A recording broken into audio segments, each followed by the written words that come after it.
You're watching In the Office. My name is Bray. Let's do some more quote learning.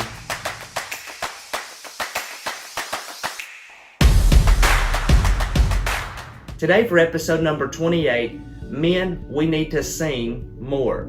When I was a kid, my uncle played the mandolin all the time. He was just a talented individual. He could play mandolin, bass, regular guitar, and many other instruments, but mostly he would play the mandolin. It just seemed to be the one he liked the most, which is interesting because all the men in my family, except myself maybe, are very tall, large hands, and to play a mandolin is a very tricky, smaller string instrument, and to be able to get those big fingers to hit those notes just right was very impressive, but he was great at it.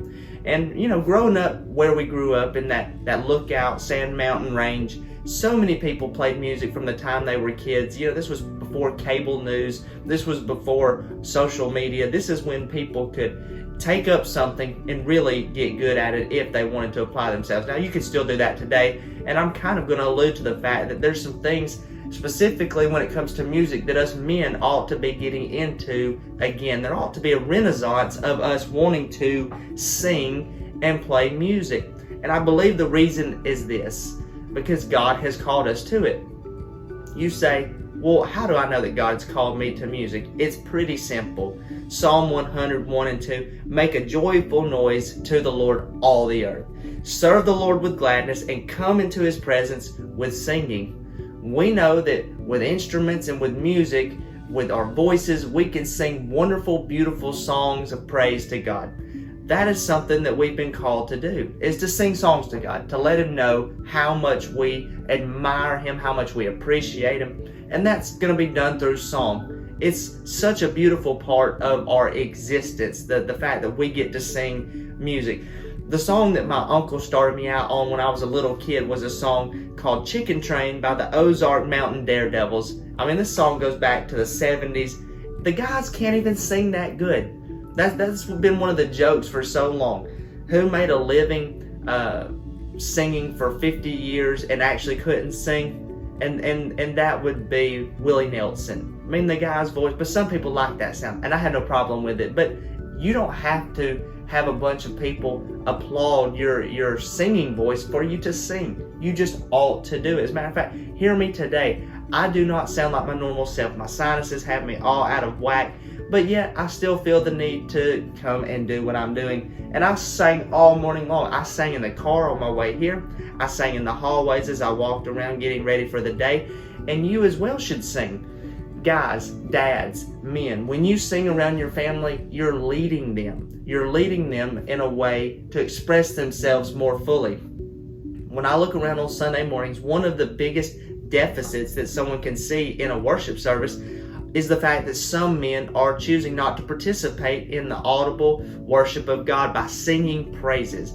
We ought not to do that. Men, we need to lead. Our voices need to be up there and out there. And you may say again, I don't sound that great. That's not the point. The Bible doesn't say that you have to make a beautiful noise. It says a joyful noise to the Lord. So from your heart, just like you do some of these other songs that seem to touch you, just put it out there and God will sort it out. One of the people that sits real close to me in the sanctuary would certainly not be called on to sing a solo, but I'm so glad to hear him back there because it lets me know that he's here and he's worshiping the Lord and he's not ashamed and he just puts it all out there for God. We need to do that as well. Men, if you don't sing, it's more likely that your wife won't sing. It's more likely that your kids won't sing.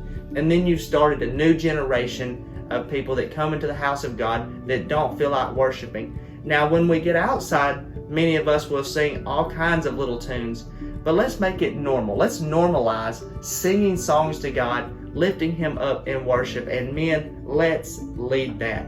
My challenge to you today is to find a song, a praise and worship song that you know, and teach it to your children. It can be an upbeat song. It can be a hymn. It can be something, a throwback from a song that you really enjoyed. Pick a song, teach it to your kids, play it in the car, and get them to join you in singing it. You'll just be shocked at what it does to the atmosphere of that car or that room. It lifts things up, makes us look heavenward, which is a beautiful, beautiful thing. Again, you don't have to be Frank Sinatra. You do not have to be fill in the blank of who you think has the voice of voices. You just have to be willing to make a joyful noise.